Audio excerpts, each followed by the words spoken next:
कहानी की शुरुआत में हम एक आदमी को देखते हैं जिसका नाम फॉरेन था। वह एक मार्शल आर्ट ट्रेनिंग सेंटर में लोगों को ट्रेनिंग देता था, लेकिन कभी कभी वह छोटी मोटी चोरी भी कर लेता था। रात में ट्रेनिंग खत्म करके जब वह घर लौट रहा था तभी अचानक बारिश शुरू हो गई, इसलिए वह दौड़कर एक यात्री शेड के नीचे आ गया और सिगरेट जलाकर पीने लगा।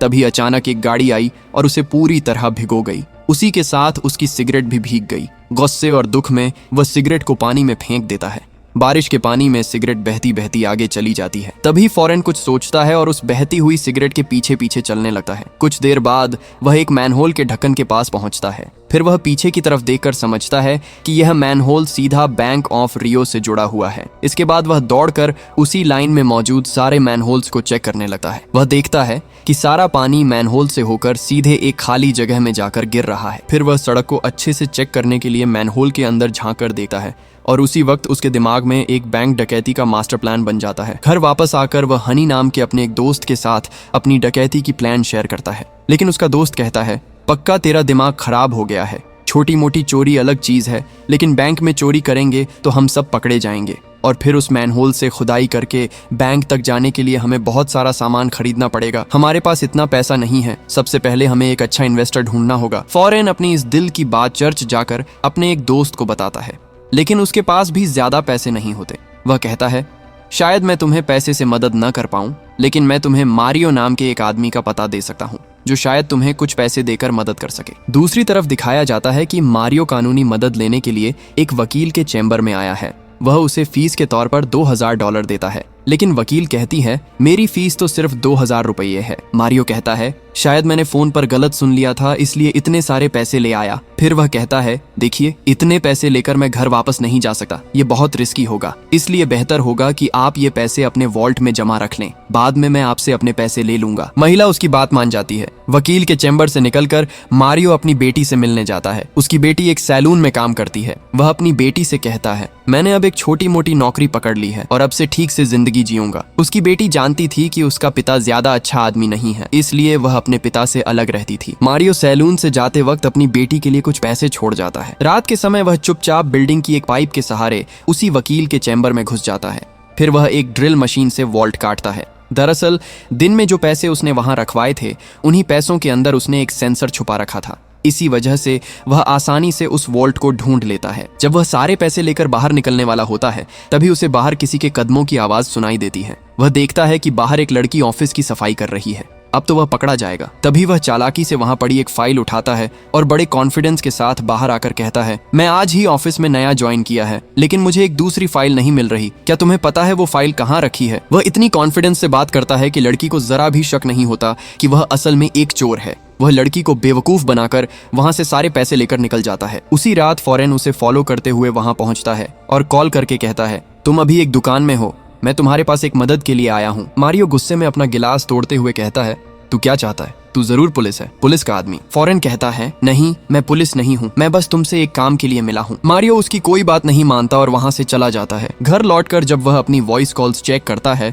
तो उसे फॉरेन का एक वॉइस मेल मिलता है, जिसमें वह कहता है कि शाम 5 बजे एक कॉफी शॉप में आकर मुझसे मिलो। तब मारियो समझ जाता है कि फॉरेन असल में कोई पुलिस वाला नहीं है, इसलिए शाम को वे दोनों एक कैफे में मिलते हैं। वहाँ फॉरेन अपने डकैती के सारे प्लान खोलकर बता देता है। तब मारियो कहता है, मैं तो बस छोटी मोटी चोरी करके जैसे तैसे जिंदा हूँ और वैसे भी मेरे पास इतना पैसा नहीं है। लेकिन फॉरेन उसे समझाता है, अगर हम ये डकैती कर पाए तो हम सब बहुत बड़े अमीर बन जाएंगे। फिर वे गाड़ी से बैंक के सामने आकर रुकते हैं। फॉरेन गाड़ी से उतरकर चुपचाप एक फीता उस मैनहोल के अंदर डाल देता है। उसके बाद वे मैनहोल वाले रास्ते में घुस जाते हैं। थोड़ा आगे जाने के बाद उन्हें वही फीता दिखाई देता है। तब फॉरेन मारियो से कहता है, हम करोड़पति बनने से बस 18 मीटर दूर हैं। अगले दिन तीनों दोस्त मिलकर डकैती का प्लान शुरू करते हैं। फॉरेन कहता है, सबसे पहले हमें बैंक की सारी लोकेशन अच्छे से समझनी होगी, इसलिए अगले दिन वह बैंक के सामने जाकर छुप छुप कर तस्वीरें लेने लगता है। फिर अंदर जाकर सबकी नजर से बचते हुए हर जगह की फोटो खींचता है, लेकिन एक गार्ड को उस पर शक हो जाता है और वह पुलिस को कॉल कर देता है। थोड़ी ही देर में वहां पुलिस पहुंच जाती है। पुलिस फॉरेन पर शक करके उसे चेकिंग के लिए बैंक के बेसमेंट में ले जाती है। तभी वह चालाकी से कैमरे का मेमोरी कार्ड अपने हाथ में छुपा लेता है। जब पुलिस उसका कैमरा चेक करती है तो उन्हें उसमें कुछ भी नहीं मिलता। इसके बाद वे उसे छोड़ देते हैं। इस मौके का फायदा उठाकर फॉरेन बैंक के नीचे का हिस्सा भी अच्छे से देख लेता है। फिर वापस आकर वह एक नक्शा तैयार करता है। वह सबको समझाता है, मैनहोल के अंदर से सुरंग बनाकर हम इसी कमरे में घुसेंगे जहां पुलिस ने मुझे रोका था, लेकिन मैनहोल से बैंक तक की दूरी हमें किसी और तरीके से निकालनी होगी। इसलिए अगले दिन उनकी टीम का एक आदमी साइकिल लेकर आता है और मैनहोल से बैंक तक की दूरी नाप लेता है। असल में वह साइकिल के पहिए पर निशान लगाकर गिनता है कि पहिया कितनी बार घूम रहा है और उसी से दूरी निकाल ली जाती है। उसके अगले दिन सभी मिलकर फिर से प्लानिंग करते हैं। तभी उनमें से एक कहता है, सब कुछ ठीक है, लेकिन वॉल्ट के अंदर जो लॉकर हैं उन्हें हम कैसे खोलेंगे? फॉरेन जवाब देता है, लॉकर खोलने में हमें करीब 20 मिनट लगेंगे। कुल मिलाकर हमें लगभग 7 घंटे बैंक के अंदर रहना होगा, लेकिन वॉल्ट का लॉक दिखता कैसा है ये हम में से कोई नहीं जानता। इसलिए हमें किसी दूसरे बैंक के अंदर जाकर वहां का लॉकर सिस्टम देखना पड़ेगा। इसके लिए मारियो उसी बैंक के पास वाले एक दूसरे बैंक में जाता है और कहता है, मेरे कुछ जरूरी सामान हैं जिन्हें जमा रखना है। इस बहाने उन्हें अच्छे से देखने को मिल जाता है कि बैंक के सेफ लॉकर कैसे होते हैं। इसके बाद वे अपने जान पहचान वाले एक ड्राइवर की गाड़ी किराए पर लेते हैं। असल में वह गाड़ी काफी टूटी फूटी थी। ड्राइवर ने यह गाड़ी चोरी की हुई थी। वे काफी देर तक किसी का इंतजार करते रहते हैं, लेकिन थोड़ी देर बाद वहां पुलिस आ जाती है। उन्हें देखते ही वहां की एक महिला को शक हो जाता है और वह पुलिस को कॉल कर देती है। कुछ ही समय में उनकी टीम का वही आदमी अपनी पत्नी को लेकर वहां पहुंच जाता है। वह पुलिस से कहता है, ये सब मेरे जान पहचान के लोग हैं और मेरा घर भी यहीं है। पुलिस उसकी बात सुनकर उन्हें जाने देती है। इसके बाद वे कुछ लोग मिलकर उस मैनहोल का ढक्कन उठाते हैं और हर दिन थोड़ा थोड़ा करके मिट्टी खोदने लगते हैं। इस दौरान मारियो बार बार फॉरेन से पूछता रहता है कि बैंक के लॉकर कैसे खोले जाएंगे, लेकिन फॉरेन ने तब तक इस बारे में कुछ भी नहीं सोचा था। ये सुनकर मारियो गुस्सा हो जाता है और वहां से चला जाता है। खैर, अगले दिन रात को फॉरेन अपनी गर्लफ्रेंड के साथ लेटे लेटे बातें कर रहा होता है। तभी उसके दिमाग में एक शानदार आइडिया आता है। उसी रात वह मारियो के घर पहुंच जाता है और कहता है, मेरे दिमाग में एक जबरदस्त आइडिया आया है। रात में जब बैंक बंद रहता है तब सिक्योरिटी बहुत ज्यादा होती है, लेकिन दिन में जब बैंक खुला रहता है तब सिक्योरिटी कम होती है और उसी समय बैंक का वॉल्ट भी खुला रहता है। हम रात में नहीं बल्कि दिन में चोरी करेंगे। वह एक नक्शा दिखाते हुए कहता है, हम सबके सामने से ही बैंक के अंदर घुसेंगे और पैसे लेकर उसी सुरंग के रास्ते बाहर निकल आएंगे। इतना शानदार प्लान सुनकर मारियो बहुत खुश हो जाता है। इसके बाद वे सभी अपने अपने तरीके से तैयारी शुरू कर देते हैं। कई दिनों की तैयारी के बाद आखिरकार उनकी चोरी का वह ऐतिहासिक दिन आ जाता है। वे 2 टीमों में बंट जाते हैं। एक टीम सुरंग के नीचे और दूसरी टीम भेस बदलकर बैंक के अंदर। वे सीढ़ियों के पास खड़े होकर मंकी कैप पहन लेते हैं। फिर 2 हिस्सों में बंटकर सबको गन पॉइंट पर कहते हैं, सब लोग फर्श पर लेट जाओ। डर के मारे लोग चुपचाप फर्श पर लेट जाते हैं। वे कैशियर के पास जाकर कहते हैं कि सारे पैसे ब्रीफकेस में भर दो। मजबूरी में और डर के साथ कैशियर पैसे भर देते हैं। बैंक का सीसीटीवी ऑफिसर उन्हें देखकर पुलिस को कॉल कर देता है। उनमें से एक आदमी जाकर बैंक के मेन गेट पर ताला लगा देता है। कुछ ही देर में पुलिस वहां पहुंच जाती है। तभी वे बैंक के अंदर से एक आदमी को गन पॉइंट पर बाहर लाते हैं और पुलिस से कहते हैं, अगर कोई चालाकी की गई तो हम इसे मार देंगे। वे पुलिस के मन में डर बैठाकर उस आदमी को वापस अंदर ले जाते हैं। मारियो सिक्योरिटी गार्ड से उसका मोबाइल ले लेता है और अपने पास रख लेता है। फिर उसकी पिस्टल की मैगजीन खाली करके उसे बाहर भेज देता है। तब तक वहां और भी पुलिस के साथ कुछ स्पेशल फोर्स के लोग पहुंच चुके होते हैं। बैंक का सिक्योरिटी गार्ड बाहर आकर पुलिस को सारी बात बता देता है। पुलिस ऑफिसर सोचता है कि शायद ये लोग कोई छोटे मोटे चोर हैं। दूसरी तरफ उनकी टीम का एक आदमी सुरंग के रास्ते दीवार तोड़कर वॉल्ट के अंदर घुस जाता है। फिर वे अपने सारे उपकरण लेकर वॉल्ट में प्रवेश करते हैं। छोटे छोटे लॉकर खोलने के लिए वे एक खास मशीन लाते हैं। उस मशीन से वे सिर्फ 7 सेकंड में एक एक करके लॉकर खोल लेते हैं। लॉकर खोलकर वे उनमें से पैसे और सोना निकाल लेते हैं। उधर बाकी लोग ऊपर की स्थिति पर नजर बनाए रखते हैं। कुछ देर बाद उन्हें एहसास होता है कि छत के ऊपर कुछ पुलिस वाले चढ़ गए हैं। ठीक उसी समय जो मोबाइल फोन वे वहां छोड़ आए थे उस पर बाहर से एक पुलिस ऑफिसर का कॉल आता है। मारियो कहता है, अगर हमारे साथ किसी भी तरह की चालाकी की गई और छत पर जो पुलिस वाले चढ़े हैं उन्हें नीचे नहीं उतारा गया तो यहाँ मौजूद सभी लोगों को हम मार देंगे। पुलिस ऑफिसर तुरंत छत पर मौजूद पुलिस वालों को नीचे उतरने का आदेश देता है। इसके बाद मारियो कहता है, मैं तुरंत अपने वकील से बात करना चाहता हूँ। दरअसल ये सब उनकी प्लानिंग का ही हिस्सा था। मारियो ने पहले से इस बात की ट्रेनिंग ली हुई थी कि पुलिस से कैसे बात करनी है और किसी भी हालत में पुलिस का समय बर्बाद करना है। पुलिस वकील को लाने की तैयारी करने लगती है।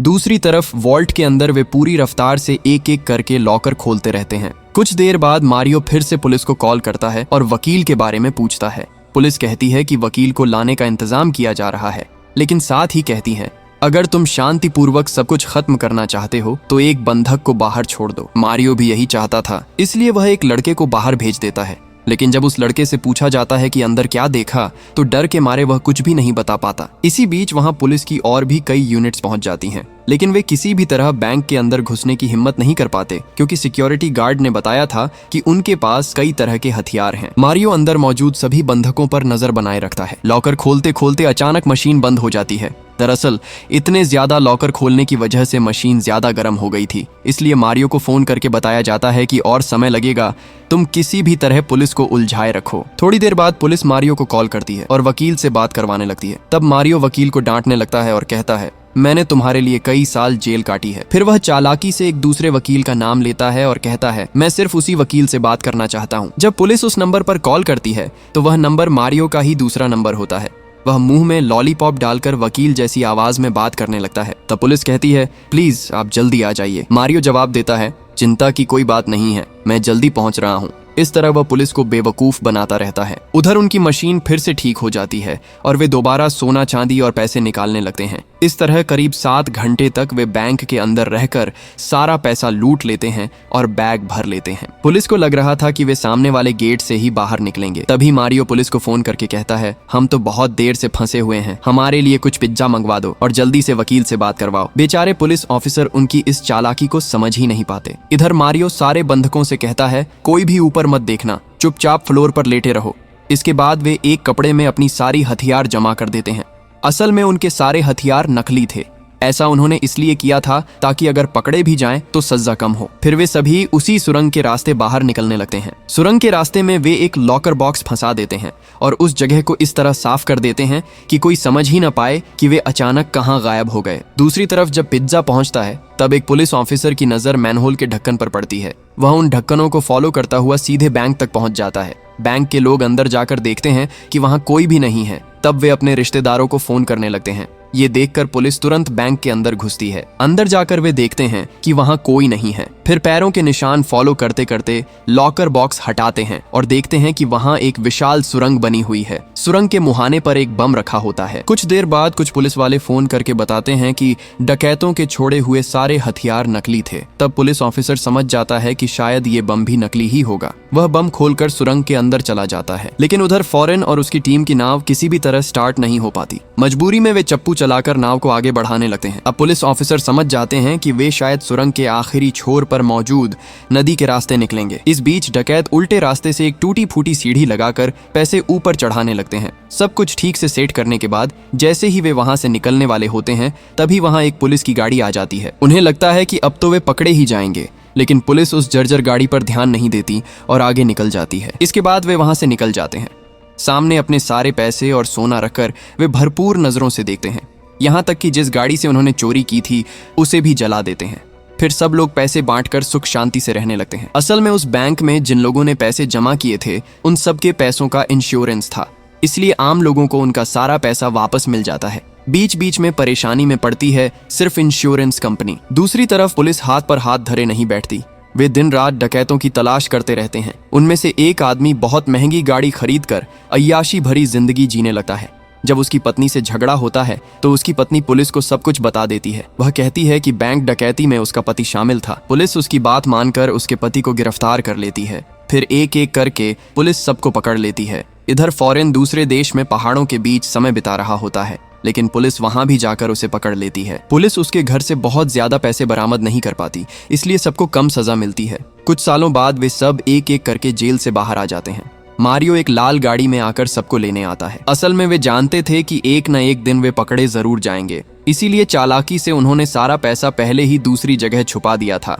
जेल से बाहर आने के बाद वे फिर से अपना पैसा वापस पा लेते हैं और इस तरह वे पूरी तरह सफल हो जाते हैं और यहीं इस मूवी की कहानी खत्म हो जाती है।